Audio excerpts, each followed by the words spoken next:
This is how you should open up every one of these podcasts. You think so? I don't think so. I know that you should. I think we discovered our intro song. Yeah. If I was a boxer, I would come out to this.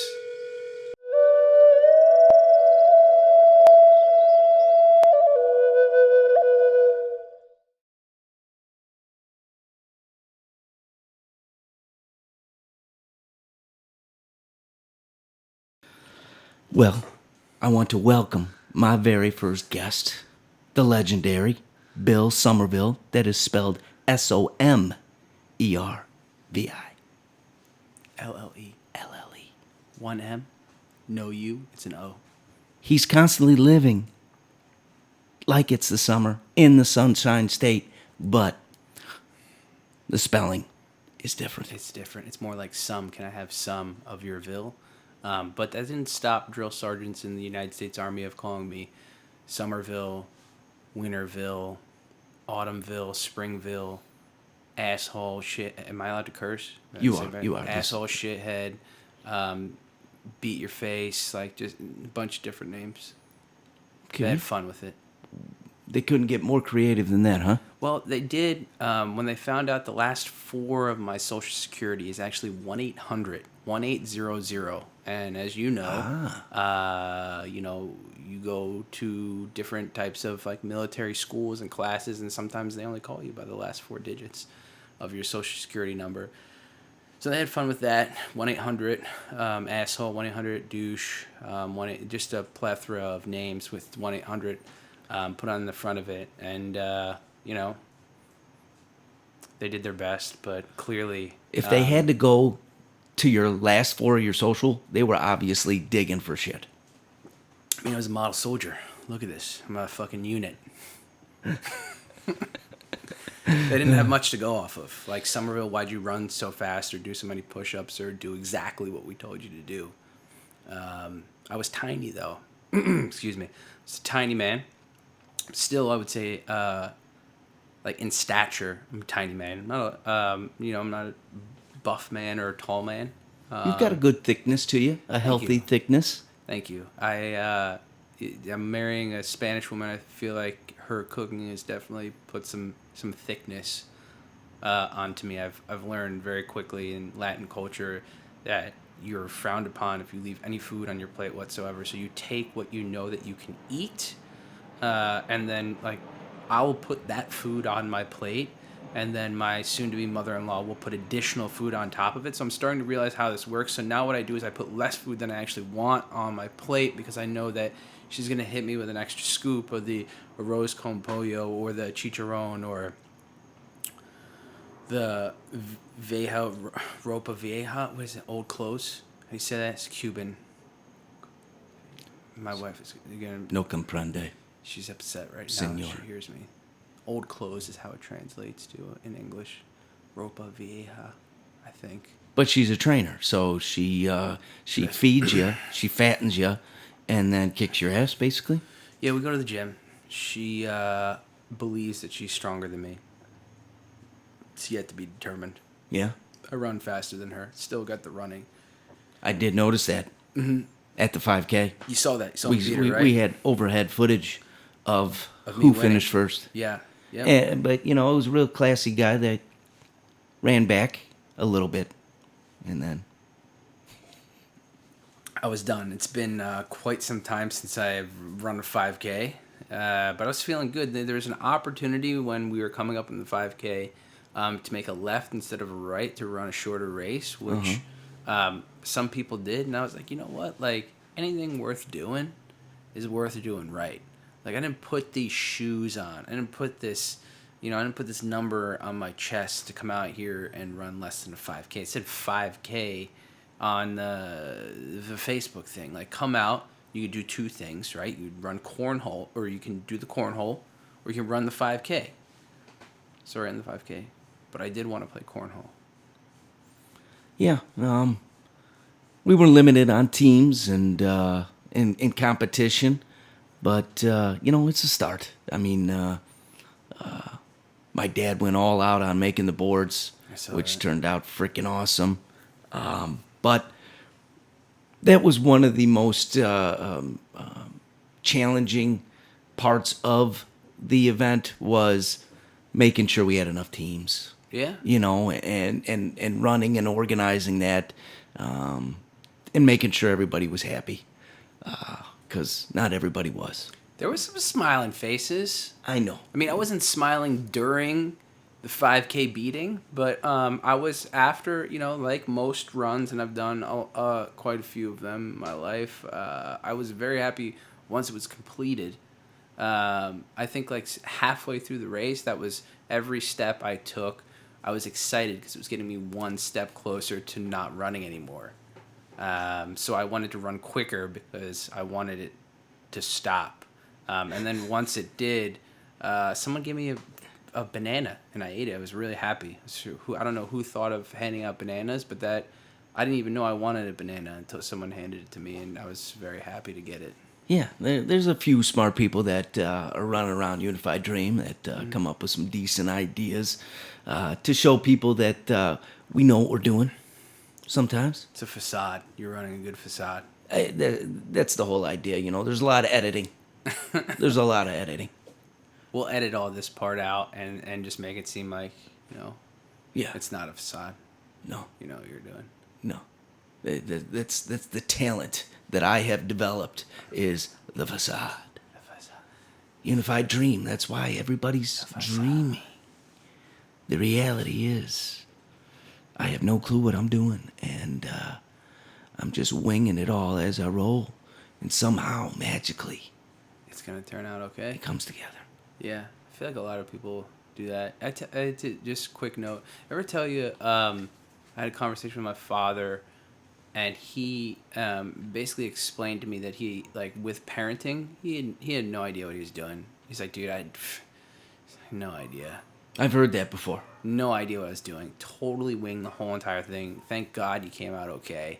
But there were ups and downs. There were times where I was like, I'm really doing a good job, and times where I was like, dude, I don't know what I'm doing. I really messed this kid up. But in the end, like, you're all right, Yeah, just didn't know what he's doing. I don't know what I'm doing. Well, we didn't know what the hell we were doing in the service, but we surely knew quick or figured it out quick. Yeah, the orders helped a lot. I was a huge fan of that. Yeah. Your Yeah. dad wasn't very strict, or what? Oh, he's super strict. Yeah, super strict. So it's funny. So my dad was incredibly strict, and my mother was not. Yeah. I was talking to somebody about that too not that long ago. Whereas my dad like would let me ride my bike to the end of the street. My mom's just like, yeah, just whatever, just come back at this time. Like, I don't care where you go, just come back, at dinner, or I'm gonna slap you around. And my dad was always just like, even until I was like 17, 18 years old, like, oh God, I don't, like, I don't know, I don't want him to go here, or do this or do that, and just, my mom was just super chill about everything, like, strangers have candy, really? Well, get me some. Don't be selfish. I haven't met your mom yet, have I? She is great. She's a character. She a lot of people say that I physically look like my father, but I take after my mother a lot more. She's crazy. My mom's crazy. Same here. My mom got a divorce, sold her house, bought a tiny home in the Smoky Mountains. Now she lives there by herself. That's cool. But she's the coolest woman I know. That's awesome. Without a doubt. Smokies is a cool place. Yeah, I've she's never got a hiked great the place. Smokies. She's got a great place.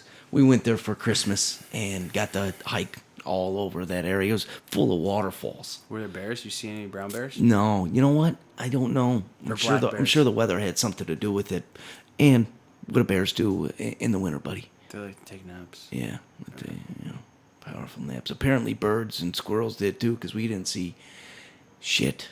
Really? Yeah, it sucked. Was it foggy? Was it smoky? No, Really? no, It really didn't live up to the name, huh? no, it didn't. You'll have to go back in the summer. Without a doubt. Or the fall, No, or I the can tell spring. that place is one that you visit every season. Yeah. The Smokies. Yeah, I would like to go there. Let's see if I don't even know if Christy is like DTH. Down to hike. Down to hike. Yeah. Yeah. That seriously, you guys haven't figured that out, Bill? I mean, she's just down to do everything, so I just kind of I had assumed that if I was like we're going hiking, she'd be like, "Okay, Bobby." You know, I mean, Yeah. if I'm like I'm going to the beach, I'm gonna go surf. She's like, "Yeah, okay, I'll just come bring a book or I'll surf." Or she just She knows how to surf. no. She's but, learning, or you Yeah, I mean, teaching her? what do I have to teach? I don't know how to surf. I'm just doing it. I'm just out there, just falling a lot. I went this morning.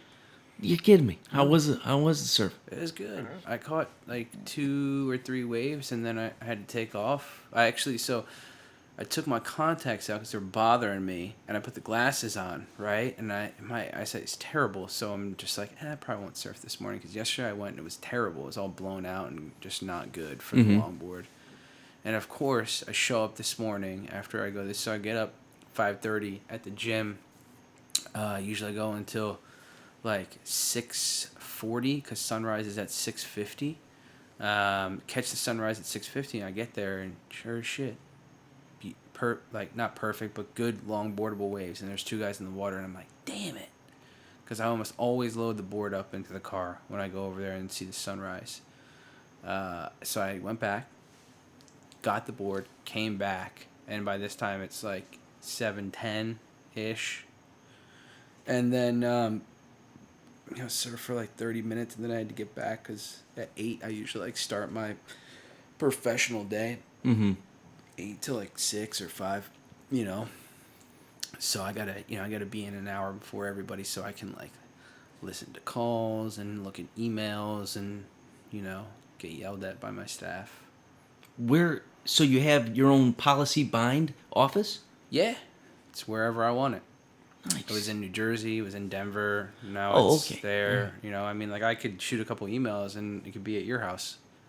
No, I was just curious to see if A brick and mortar location. yeah. Nah, it's so 2000 and late. Yeah. This is See, 2020. I'm debating. I want one, but I don't. I want one just so I can have more space to do, to film a lot more. Okay. Put up a green screen. Just be able to, act out scenes a lot more than just this, 15 by 15. Yeah, well, I mean, like you could rent a spot a couple times and see like if you're gonna use it as much as you're going to.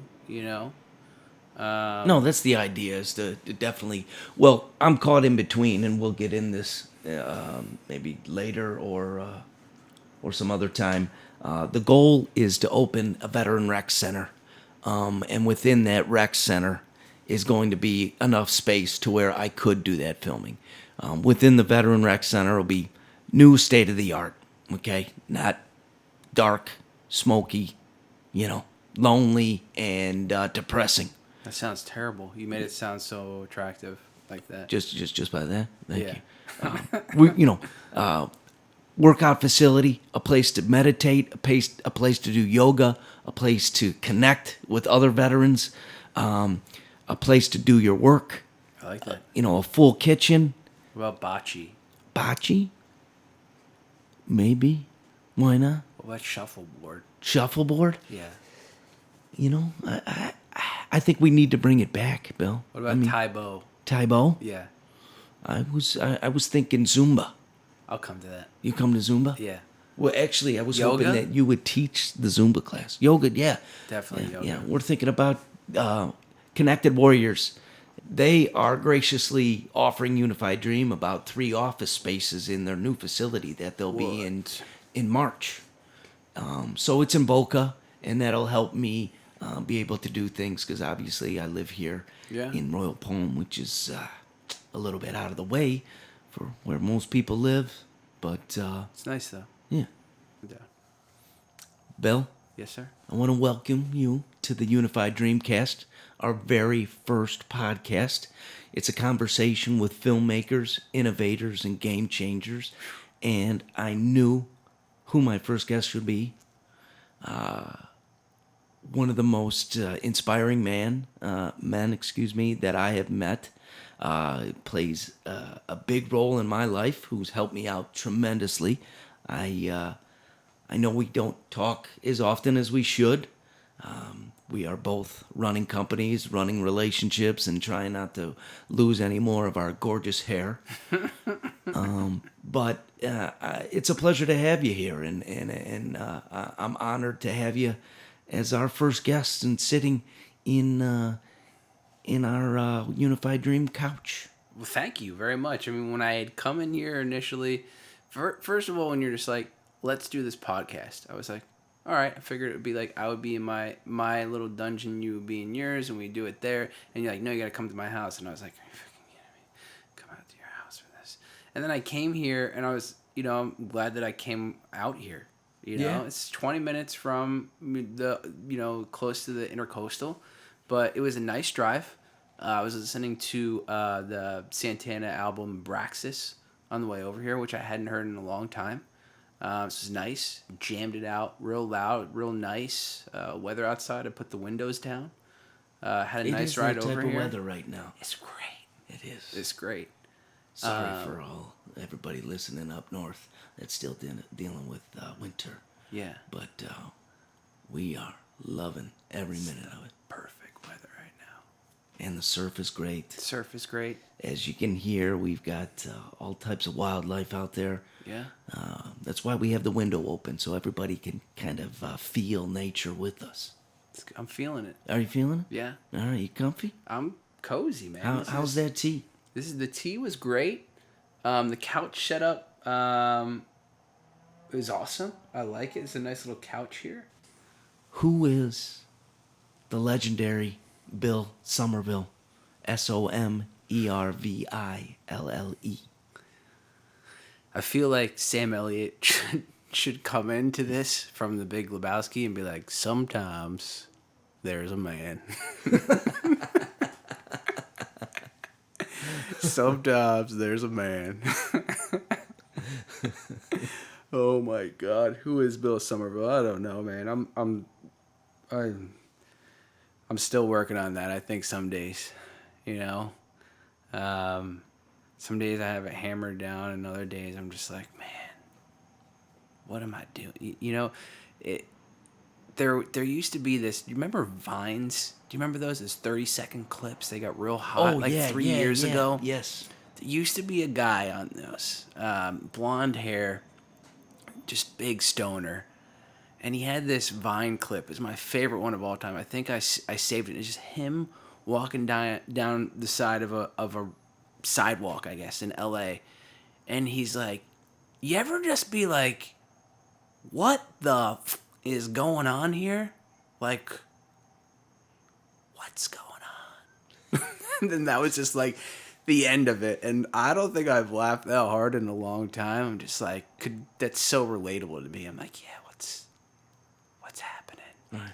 What's going on here? I need those pauses, and that question arises daily. Sometimes I think this is just all one big video game, and sometimes I think that this all has some divine purpose going on that we need to play out and try and learn from. Yeah. Or maybe like you just live your whole life and then like you die, and then like some dude's like taking like these virtual reality goggles off you and being like, man, that was a good one. Let's go again. And like, so do you think, if we get that deep, do you think there is some type of afterlife? Man, I sure hope so. Yeah. Right? That would be the happy ending story of it. Right. I always try to live that way, because I've lived the alternative way before. Right. And I prefer this way more. I So, do too. Yeah, it's a little more enjoyable. I feel like the happily ever after stories are nicer than the flip side of that. So I sure hope so, man. Right. I don't think anyone's been to the other side and come back and hey guys, it's true. There's something cooking on the other side. Yeah. Do you like? I mean, I've thought numerous possibilities, and we won't get too crazy in depth here, but I just want to share with you one idea that I have, is that we come back as another human being, okay? Completely erased, obviously, of all of our memories, okay? And given another shot. Shot at what? I have no clue, right? But that our spirits live on, within the earth, we're almost recycled, right? So like And I think what I would hope retains is some of the lessons that we learned in our past life. And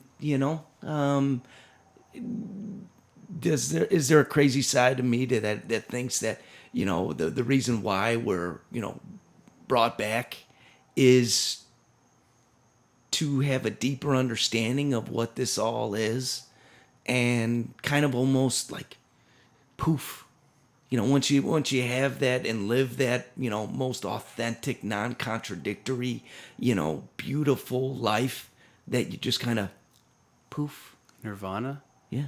Like the Buddhists call it what, samsara, Uh-huh. where there's the circle of suffering, as they would call it, and you just like again and again and reincarnated and reincarnated and reincarnated, and maybe one time you don't come back as a human, but you come back as a donkey, and like you live that life as a donkey, Yeah. and then you're just like, and that's like what do they say, like don't mistreat people or animals, because like that animal might be the Buddha. Or any living thing for that matter. Yeah. We're timing out here for a little jam session. You should definitely put this into the show.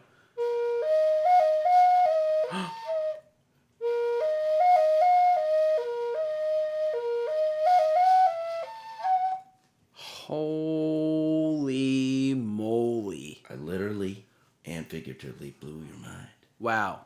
Well, back on to the professional part. Not that we haven't been professional here, I feel but bad. I just feel that the listeners and the viewer should learn about the man that I have brought here today, because once again, the reasoning behind bringing you here today is how close we are. Okay, we may not talk every day.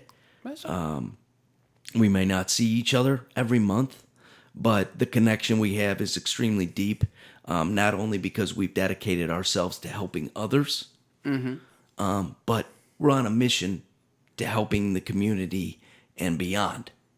And I know that your life has been very similar to mine. The trials and tribulations, the ups and downs, the good times, the bad times. And I think, like me, you don't regret any of it. It was all a learning experience that helped you become the man you are today.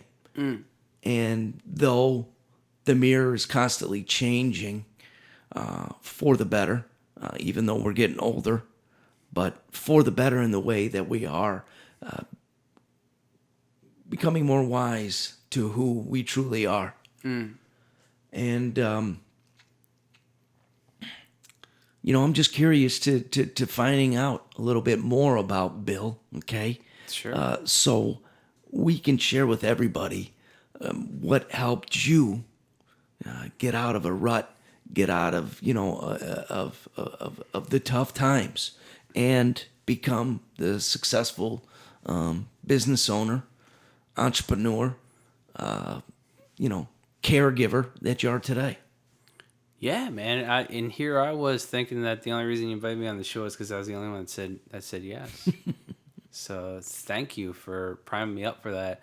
And yeah, man. I mean, the best way to get to know someone or get to know something is, by answering or asking questions.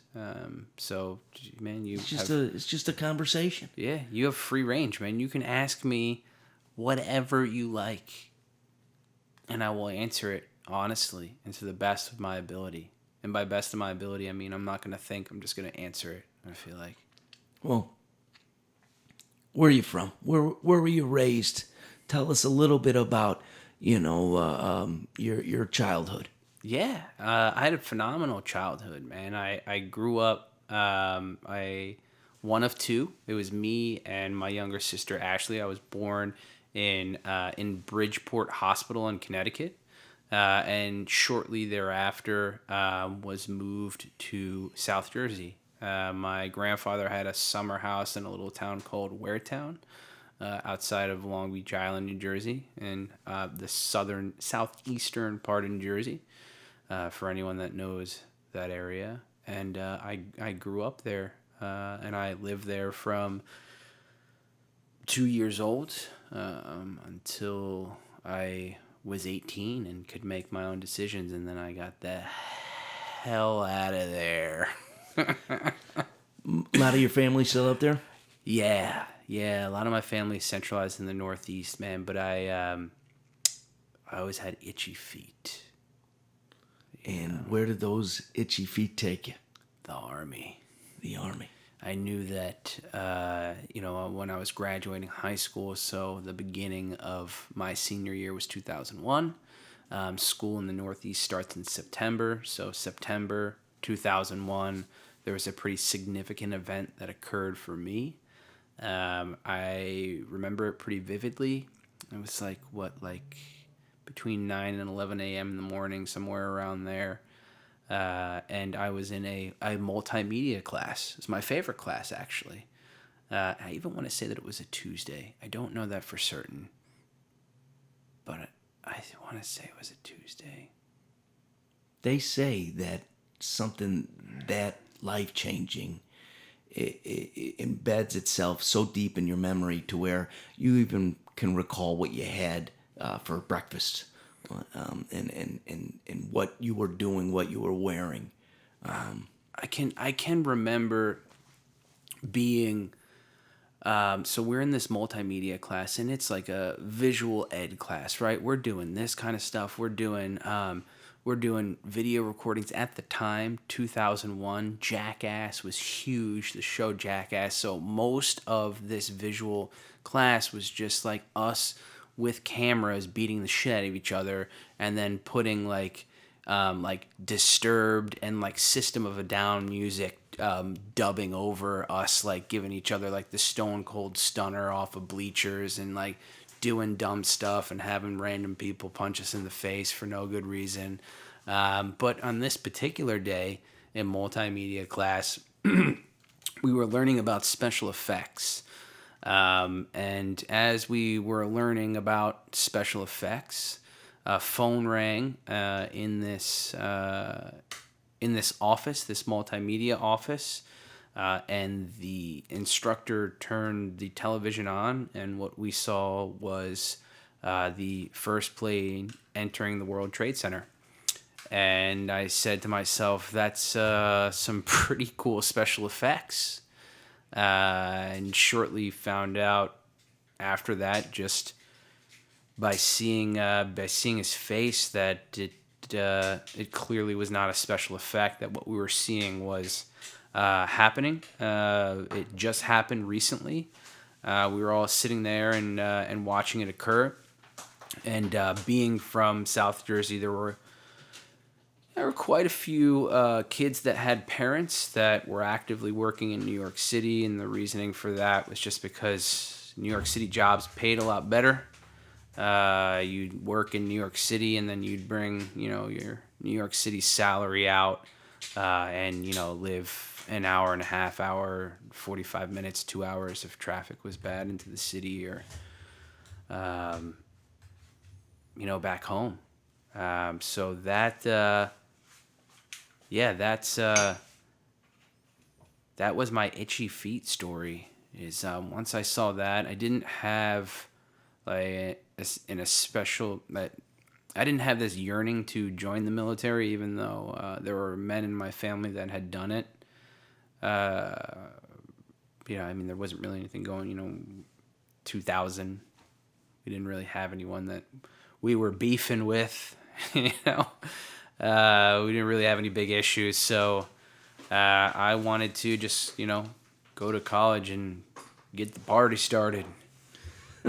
And this all happened, and at the time I had already taken the SATs and prepped to go to college, so all that was like already in order. And I was thinking about enlisting and moving away from college, and I kind of made a concession where I would go to college, I would join the ROTC program, and I would go to BCT the summer of my freshman year of college. So it was like, boom, get into college, like take this path to become an officer, and that's kind of like where my military story started.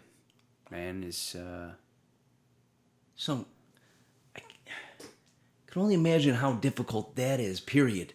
Is that you're in college, right, and in the service. Mm-hmm.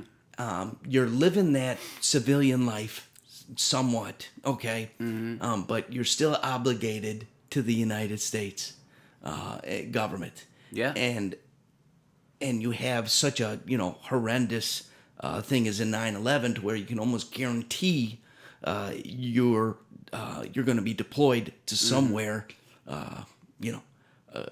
that has a great chance of where you're going to see people die, or you yourself might lose your life. I'm just curious as in how you kept yourself on track and dedicated to the service, and didn't say, I need to just focus on school here. This is what I really want to do.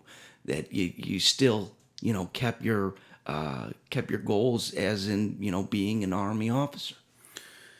Yeah, I just knew that, after my BCT, right? So I did this like summer, went to Fort Jackson, and went through basic combat training. That was like when I really got more dedicated, and the reason being, I think, was because I just saw, like, I don't know what I was expecting, like, when I went into the Army. Like, I don't know if I was expecting there just to be like a bunch of like really like ragtag tough guys, but for the most part, like, it was just people that were not extraordinary, like, when they went in, and for most intensive purposes were afraid, and were volunteers too, man. Like, we're not talking about a draft here, man. They're talking like people were afraid, they were volunteering, they wanted to do something, and support our missions overseas, and just being around it. And I don't know what it was, but I just like had this tingle, and God was just like, or I wouldn't have called it God at the time, but the universe was just like, you're gonna be a leader, and I just like, so you felt that. I just felt it, man. I did, like, because I was an athlete, so I was like, I was smoking PT, like I was definitely ahead of the curve. I was in college, not, just, I guess, like above average for the Army in terms of intelligence, not for the civilian world, but for the military, above average, which is not saying much, Hey, if you can organize and lead men in a conflict situation, that takes a little more than Algebra 1 and all the 101 classes. There was a lesson that was taught to me, and it wasn't even as an officer, but it was from a NCO that knew, he's like, what, Somerville, what do you want to be? You can be anything. Do you want to be a ranger? Do you want to be this? And I think I said the one answer that he didn't want to hear, and I said, Sergeant, I want to be an officer. And I could just hear him be like, ugh. But then he like came around, and he was just like, like, you started talking to me like, when you lead men, I start to, I was a private in basic combat training. That's how this dude was talking to me. Right. An 82nd Airborne, pissed as hell that he had to come babysit snot-nosed 17-year-olds in basic combat training when he would rather be deployed in Fallujah. And he was irate. He was like, kids.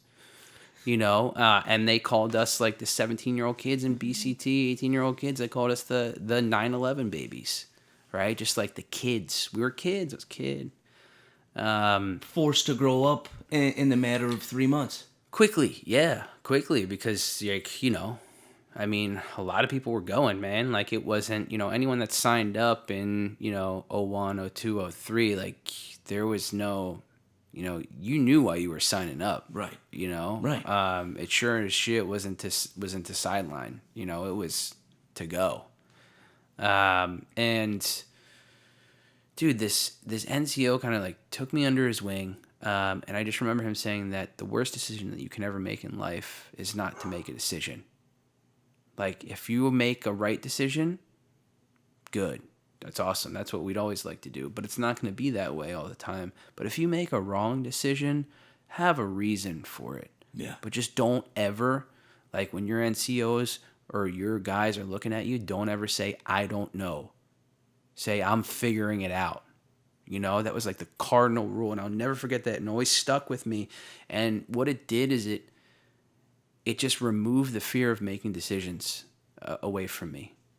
I mean, what a first lesson to was learn. Great. It was a great. And he was a good dude. I mean, you recall it to this day, and it's impacted you and helped you through a ton of life decisions, has it not? Yeah, no, definitely. I mean, like, it was easy for me to recall that because I remember it, and anything, surfing, like, make a decision, dude. You going? Are you gonna paddle or are you not gonna paddle?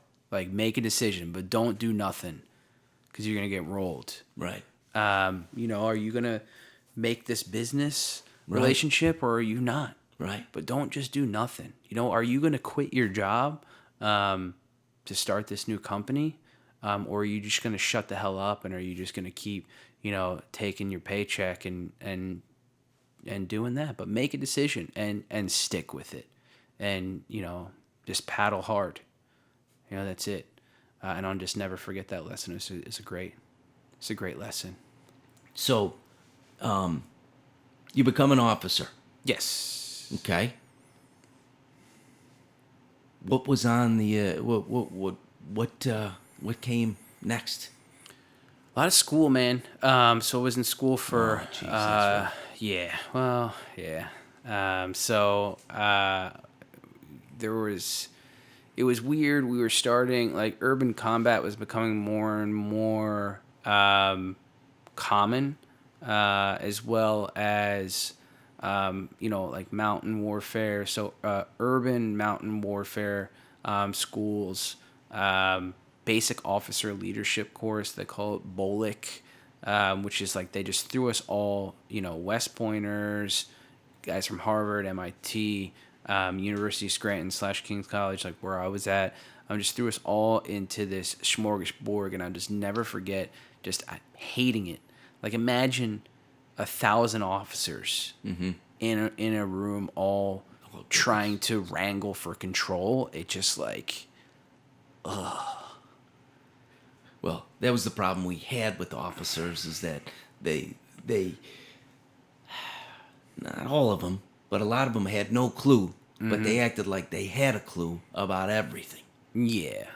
Well, you got to act. They tell you that, man. You got to act confidently. Like, move confidently and of course, and attack violently through whatever decision that you're going to make. But my whole entire thing was, I was a big fan, and still am a big fan, of collecting feedback and constructive criticism. I was a little bit different because I went through BCT, and I had a PFC rank before I went green to gold in this SMP simultaneous program, whatever the hell they were calling it at the time. So I'd seen that side of the fence before. But still, I liked feedback. I mean, like, my dad being in the military saying, like, hey, man, like, you need to listen to your NCOs, but they also need to respect you. Yeah. And it was important. Just as important as NCOs, man, were specialists. I didn't know they, like, what we call E4 in the Army. It's like there's a bunch of E4s. Like, right before you made the hop from that to a non-commissioned officer was like, there was like a bottleneck. So you have all these specialists, I think they know what they're doing, and some of them command a big stick and, a lot of sway in a platoon, and, you gotta No, there was make nothing them more happy. frustrating when you have your platoon of guys. We're all working in unison.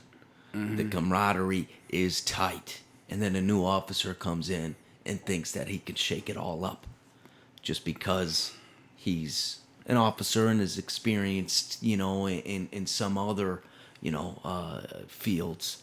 In the beginning, we don't realize their importance, right? We just think that this is a threat to the platoon. But the officers that we truly respected are the ones that got down and dirty with us. Yeah. That weren't just finger pointers, that were there amongst us, getting dirty, and ensuring that we understood the mission versus just doing it. Sure. Because anybody, any officer or leader for that matter, could give you a directive and walk away. Okay. Well, the good ones are the ones that follow through right with you. Yeah. Would I you agree. consider yourself one of those leaders? On my better days, yeah. On some days, even operating the company, it's just like, it's like, just do what I'm telling you to do, and like everything's gonna be okay. Do you trust me? You have to trust me. Right. If you don't, this isn't gonna work.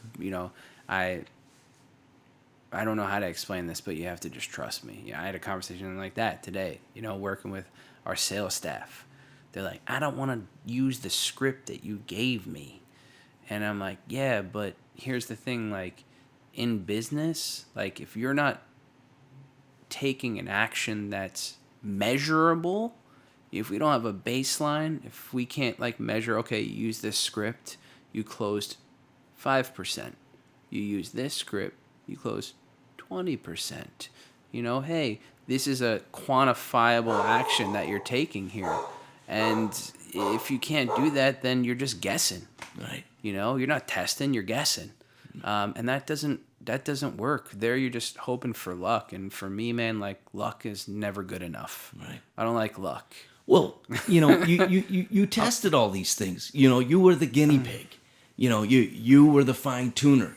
I think knowing you well enough, and this goes back to those leadership principles, is that you wouldn't just give them something, give them a rifle that you haven't already shot. Sure, of course, yeah.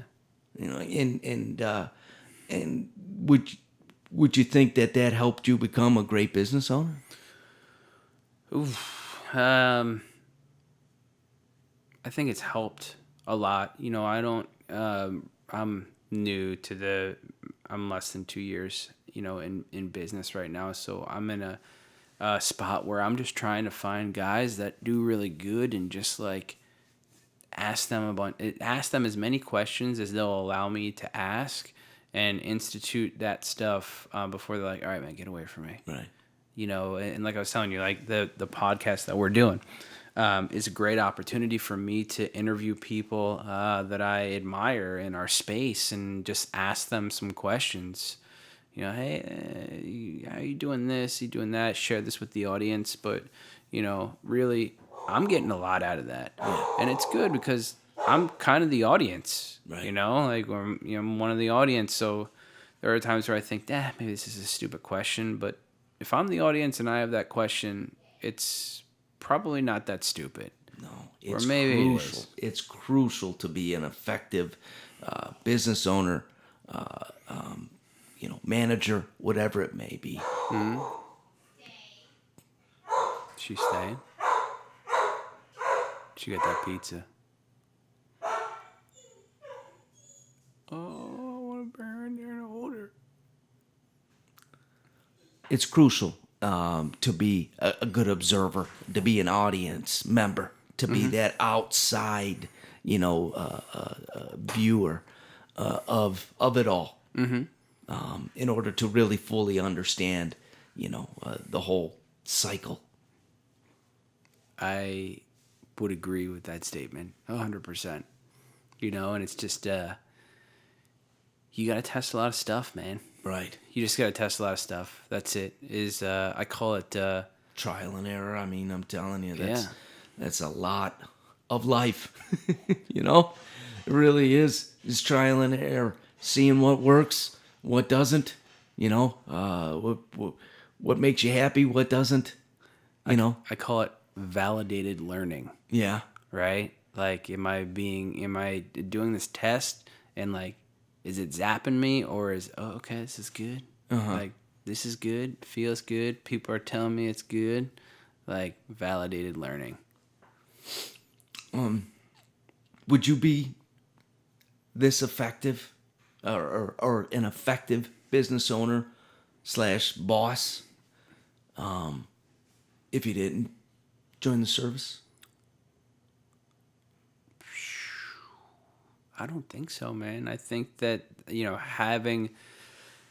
being that young and being put in a position, very, a serious position, at 21 years old, at a young age. I mean, dude, 21 years old, it's what, 2006, 2007.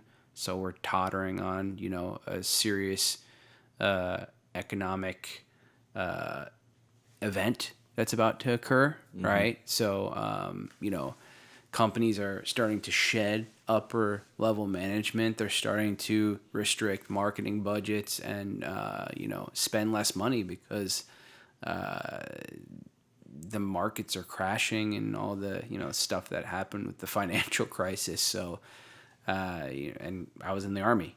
So, in a managerial position that I had held for a couple years at the time. So I definitely think that it's helped me significantly. I don't think the civilian world could have, offered me that level of experience at that particular time. Well, after talking with another gentleman today, director at Lynn University, we were talking about how important it is for the 18 to 25-year-old to experience as much as possible. It's like they say that the first 5 years of your life are the most important. These first 5 years are going to develop who you become. And I think 18 to 25 really will dictate the rest of your adulthood. During those years, were you still at home? Were you still having mom do your laundry and cook your food? Were you still in the same town? Did you have a job? Did you try other jobs? Did you learn, more than just one subject? I think, personally, that it's imperative at that age to try more than one job, to move, to take on some responsibilities on your own, because it will dictate the productiveness, the discipline, okay, and the strengths that you have. And I think that, yes, have you and I gone through some hell outside of war? Without a doubt. But if we didn't have these experiences that we had in the military during those young years, that we may not overcome those. We may have been so dependent on other people to help us, or to guide us into whatnot, that we may not have had the strength to, overcome the challenges. Yeah, no, it's kind of a double-edged sword for me, man. I sometimes I wonder, yes, like if I hadn't had that experience, would I have made it through some of my darker times? I also think that because of that experience, I persevered through the darkness a little bit deeper than the average person would have. Yeah. homelessness was part of my story. It's not part of a lot of people's story that I've met, like in this particular town. Usually, like the threat of not having a stable environment to sleep in is a lot. There's a lot of fear around that. I didn't really have that fear. I was an alcoholic and a drug addict, and I just was like, whatever. We're camping outside now. Like, it doesn't make it. This is one less thing I gotta worry about, And it took me, a lot deeper into that darkness. But, again, it helped me. It definitely did. It definitely helped me persevere through some of that stuff. But there was also a lot of things I think that I learned in the service that I had to unlearn to get sober. Yeah. Like asking for help, especially as an officer, dude. I don't ask for help. Right. Like, I help people. Right. And learning to deal with emotions was another big one for me. Because I'd learned for years and years and years that, men don't talk about their emotions. Right. Children do. Sissies do, like just that super like macho stuff that's, taught to us, especially in, I would say the Marine Corps and the Army would be probably the two biggest ones compared to the Navy and the Air Force and all the other DOD areas there are, like machoism, for like, infantry guys is that's big. It's embedded in us. Yeah. And they ingrained it in you for so long that there's no way you can just release it, okay, and become this, open, unafraid individual that is capable of handling these things on our own. When you're talking about self-medicating, okay, Oh yeah. and trying to deal with it after you figure out that you have the problem, okay, that's another issue that we deal with. No. This is just what I do. This is just a part of our life. Because in the military, if you weren't deployed somewhere, you were smashing. You were having a good time as much as you could, and there was no limits. And not one of your brothers or sisters said, "Jake, I think you had enough." It was, "Hey, the party continues, and if you don't stop, or if you stop drinking, you're not one of us. You're a sissy. You need to train harder." and then you expect us to get out overnight and completely erase all of what is ingrained and deal with it on our own, only with the hopes that we do talk to somebody. Which for me, the first 10 years, I was admitting to that I had PTSD, that I had a substance abuse problem, that I was depressed, that I felt alone. All of these things, I wasn't admitting those to anybody because I was a United States Marine that served in war, that still feels responsible for leading somebody. I don't know who, but I think that every action I have is going to be seen and felt by somebody. As family, or it kind of relates, because after you get out of the service and do a few tours, your family looks at you different. They're like, "This man, he's the most respectable person we have in the family. He would never do anything wrong. He couldn't do anything wrong." A lot of my family thought that. I couldn't do anything wrong. Jake's a United States Marine who served in Iraq. He's a leader. He's a go-getter. He could never disappoint us. And that affects you even more because you don't want to disappoint your family. Yeah. You don't want to disappoint your brothers and sisters by admitting you have a problem or that you need help or that these thoughts are running rampant and you don't know how to deal with them. And it really boils down to just having a conversation. You know, you don't necessarily have to run to your therapist, or to a doctor, but if you're suicidal, yes, you definitely do need to dial that number. But if you're ever feeling hesitant, and if you're going through a lot of things that we just discussed, pick up the phone and call a fellow brother or sister. And if you don't, you don't know who to call,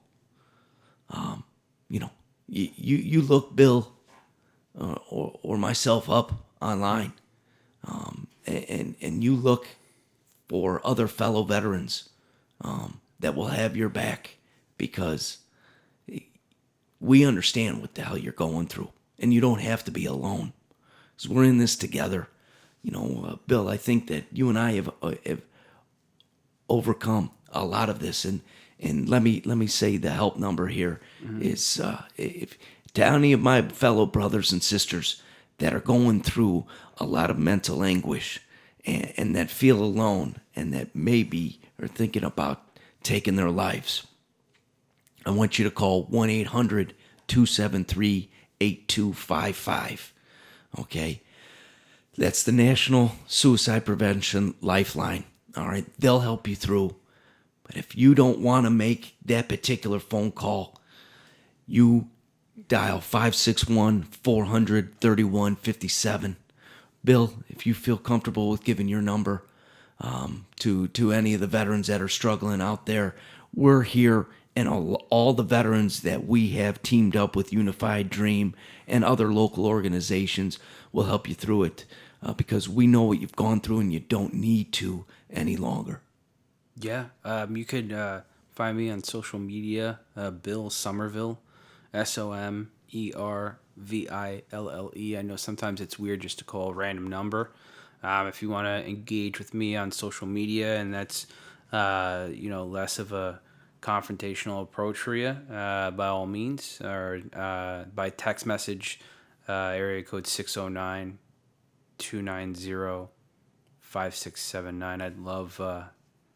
I love the opportunity to be of service. It helps me just as much or more as it does the guy that's calling. And you've dedicated yourself now.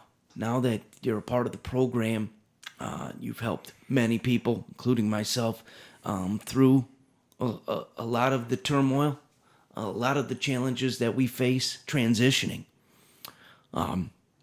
Besides the program, Bill, what helped you overcome a lot of these challenges?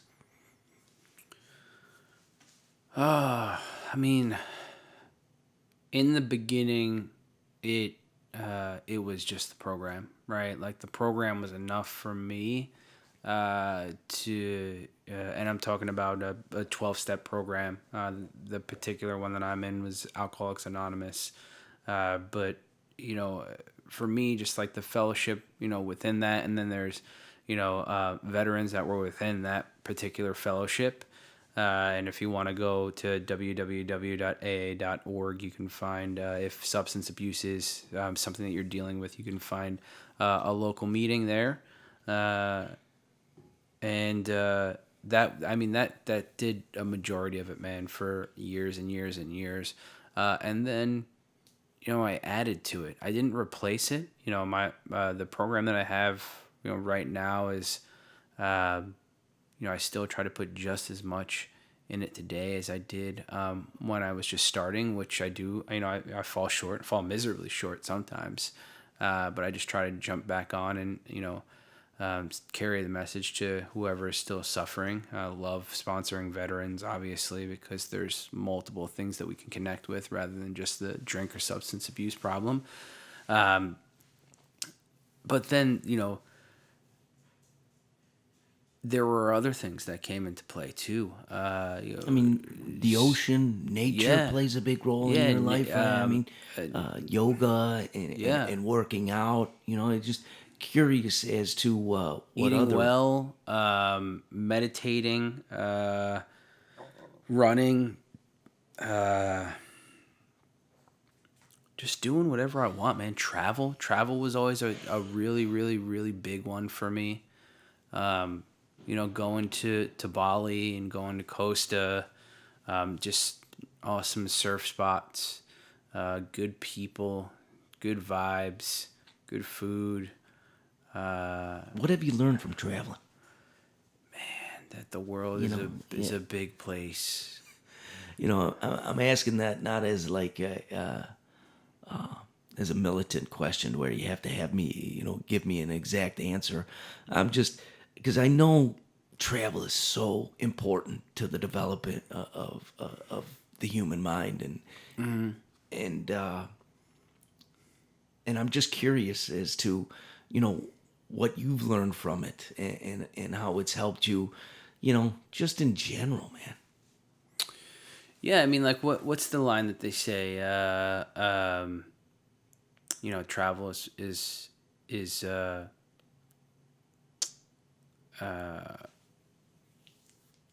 travel. Removes prejudice. It removes false ideas, contempt prior to investigation. Like when you go out and you're in someone else's country, it's like being in someone else's house, and just to observe just how people are outside the United States, man, and just it makes me even more grateful to have been born in this amazing country. Just to see, like, man, like how good we have it, just like blows my mind. Sometimes I'm like, man, like I really just pulled the winning lottery ticket, huh? Right. Like that's what happened to me this life. Right. It makes you more grateful. And I always say there's only one thing I love more than leaving America, and it's coming back to her. Like after a long haul to Asia or an area like that, 20 something hours on a flight across the world and seeing how different people live, and enjoying it, and being engrossed in it while I'm over there, but then like getting on a plane and coming back and getting closer and closer and closer to the US, and like getting off and like going through customs and like being back home, and stepping outside of the airport for the first time and just like, oh shit, we're back. You've traveled to different areas, not solely for enjoyment. And didn't you do a service trip here this past year? Oh yeah. So I went on a service trip with a group of insurance agents, and that's our business policy behind. That's what we do. We generate leads for the insurance world, so automobile and home and life insurance and health insurance. So it was a great trip. It allowed us to kind of like do some service and some business like together, which was a win-win-win for us. And we went out to Guatemala City with a group of Allstate agents, and it was good. They were just good people. And we went out there, and the first organization that we connected with was one called Potter's House, and Potter's House is like it's like a school. I want to say school slash orphanage. Don't hold me to the orphanage part of it, but I know that this school was in a dump, and in that dump, what was happening there was the breakdown of asbestos, and Jeez, I didn't appear to me like they had the proper equipment to be disposing of those hazardous materials. So I guess it just resulted in the men who predominantly were working in the dump dying at a young age. Maybe the mothers having an issue, she's stressed, a bunch of kids. Another thing people don't really know is Guatemala is a very very religious country, and they're not a big fan of prophylactics. You know, it's kind of like a smite at God. You know, like condoms aren't a thing. It's Right. like, hey, like if we're gonna get pregnant, that's just God's will. Right. You know, so you have that in conjunction with the asbestos, in conjunction with the fact that the water is no good out there. So a lot of them, their primary source for thirst is soda. So they're just drinking soda. Like they actually, so it's funny. They The soda is cleaner than the water. yeah. So they call soda agua. No. And agua means water. Right. They call water pura agua or something, like pure water. Okay. Right? So they're literally, man, it's just like every Guatemalan woman is carrying a sack with a 2 liter of Pepsi in it, man, and that Pepsi has a stranglehold on that country, and they were pumping them full of that garbage. I'm sure there was a huge factory there. Yeah, I didn't see a lot of cigarettes, man. You know, they weren't big smokers, but I'll tell you what, man, they're slugging that stuff. You know, they're drinking it like morning, afternoon, and evening. Flat, not flat, whatever. What other North American, I hate to say, problems that we brought over there? I mean, you can't completely blame, for the whole Pepsi thing, but I would like to say that it played a big role. What other traditions did they have over there that more than likely they got from us here? Those were the big ones, man. Honestly, like those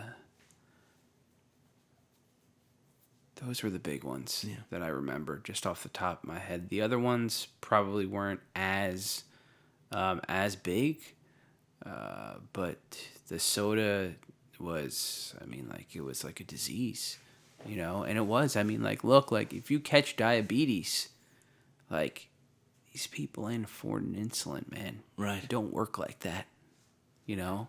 They can't even afford the right mask to dispose of asbestos. So if they come down with a case of diabetes, like it's going to be a fatal case. And you can almost guarantee if their only water source is Pepsi. Yeah.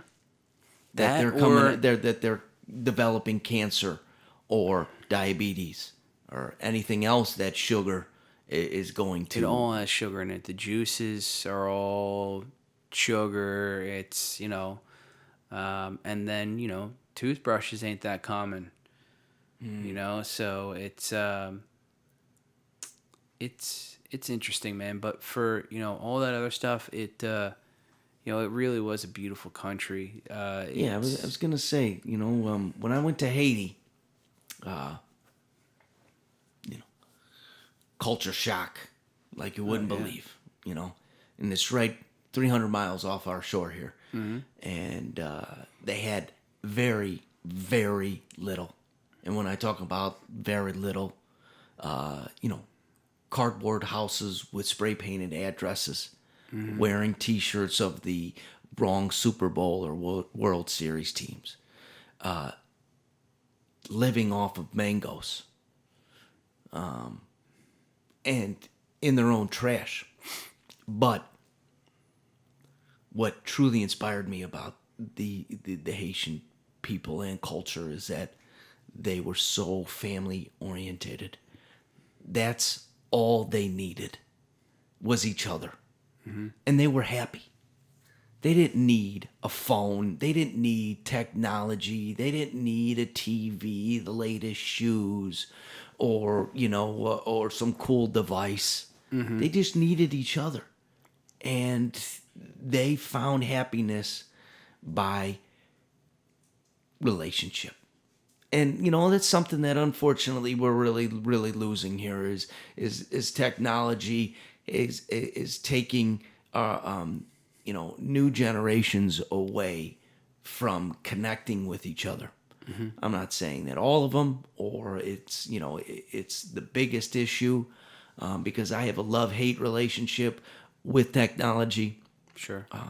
You know, I have a smartphone. I have smart cameras and a computer, as you can see. But I think it's imperative that we disconnect, once in a while and connect with each other and learn from our interactions and from the words shared more from what we see on a screen. And that's why I can really, really admire people in the third world countries is that, yeah, they may not have a lot. And they may be living in horrible living conditions. But they're closer than we'll ever be with our own family. Agreed. And that's unfortunate, but and that's why I utilize times like these to discuss on how we can come up with solutions and strengthen us as a group, as a community. And I think you and I have found that through community service. How important do you think it has become to you in maintaining peace throughout your life? It's big. I mean, I'm probably gonna butcher this. I think it was Martin Luther King that said, service is the rent we pay for our lives on Earth. Mm-hmm. Like if you're gonna be a member of humanity, like can't just all be around, just absorbed around you. Like you're the center of the universe. Like everything revolves around Jake or Bill. Like that's just a sad existence, Right. And I say that from experience, it really Right. is, it's a lonely life. But to get out there, to be of service, it's just a feeling that just fills you up. I would make that recommendation to anyone. It's like, if you're feeling something's missing, jog your memory and see, like, when's the last time you did something for someone besides yourself, like really did something. And if the answer is it's been too long, try that out. That might just be the medicine that you need. Might not be, Xanax or Adderall or Valium, that you do need, even though those things, tend to, remove for a short period of time. That feeling of loneliness, like it could be so much easier than that.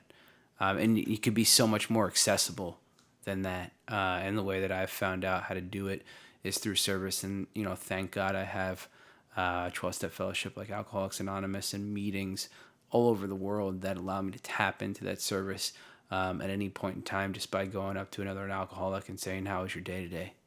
Or asking them how they stayed sober today. Right. And, and now through that you've developed a great amount of friendships. Yeah. To where you don't feel alone. Mm-mm. And it all started by a conversation. That's it. A fellowship will grow up around you. This is an experience you must not miss. We're sure you will not want to miss it.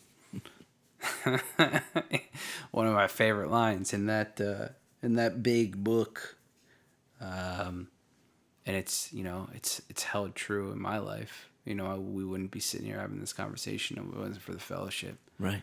So I'm extremely grateful to it. Absolutely. No. I wouldn't be the same man I am today if it wasn't for that fellowship and the fellowship that we have developed here within the community. Mm-hmm. With trusting civilians. Again, because I'm one of them. Okay.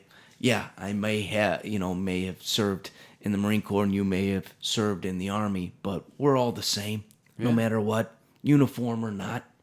Okay, we're all here trying to find some peace, trying to work together towards a better and greater country.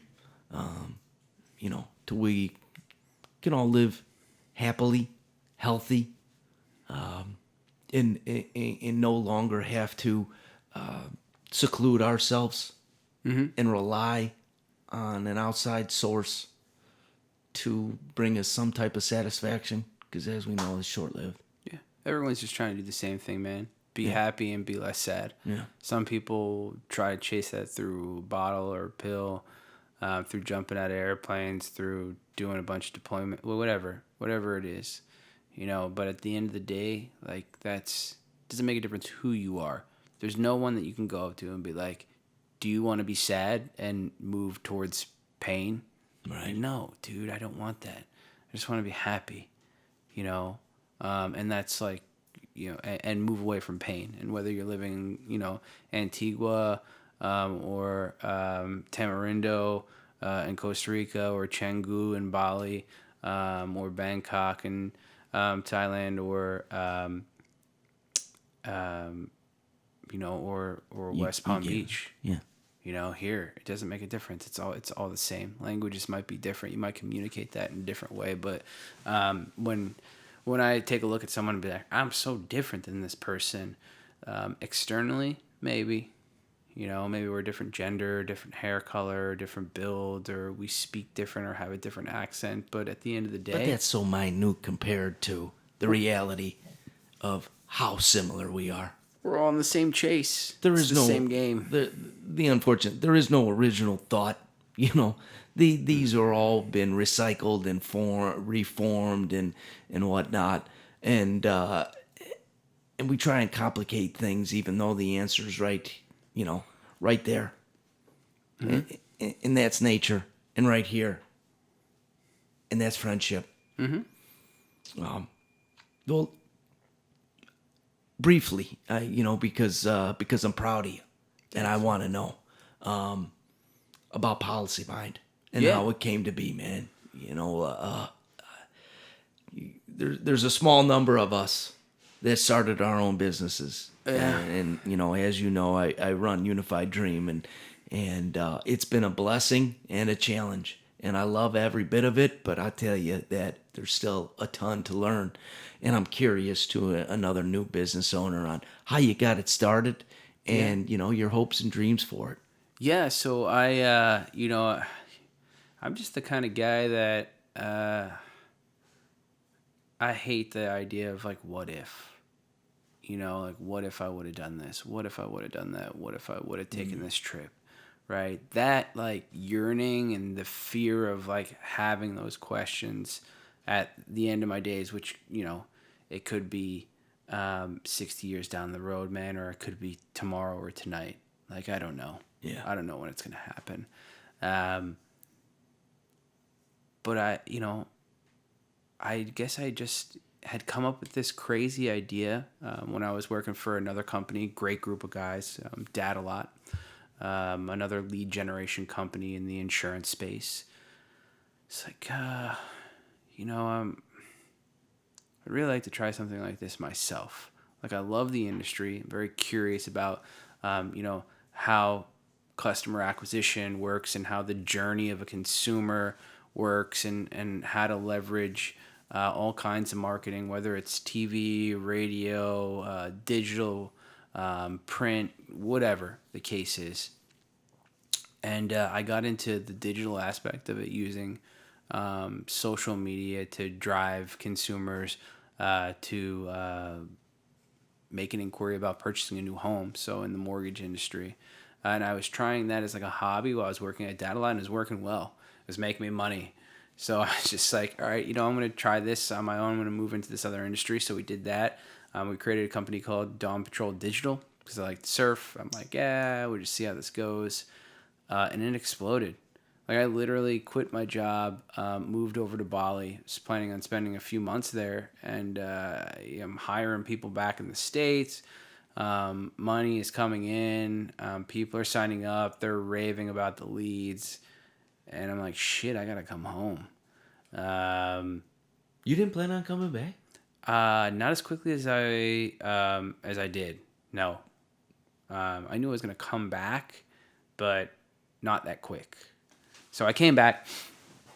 I came back in February. Came back into the U.S. and built the company and built it up and built it up, and was making more money than I ever had in my entire life, but also working a lot more than I ever had in my entire life. And I made some mistakes, some mainly revolving around like legal stuff. Like not having contracts and stuff set up. This is my first time, and the company was moving so quick, man. And I was just like blitzkrieging, like into this industry, and I screwed up, and pretty much had to lower my involvement big time, and almost all of our revenue stopped coming in over the course of like 45 to 2 months. But it was good because like I had some money in the bank and I had some time, and my dad's dream was to go catch a king salmon in Alaska, and I took him on that trip because again, like who knows how long we got, and we had a ball, and I came back and I just sat around and just analyzed what had happened, like this entrepreneurial experiment that I had just been on, that was moving so quick I didn't even have time to like properly set metrics and stuff like that, and just like holy shit, like I'm looking at my bank account, just like man, this, financially speaking, this was a success.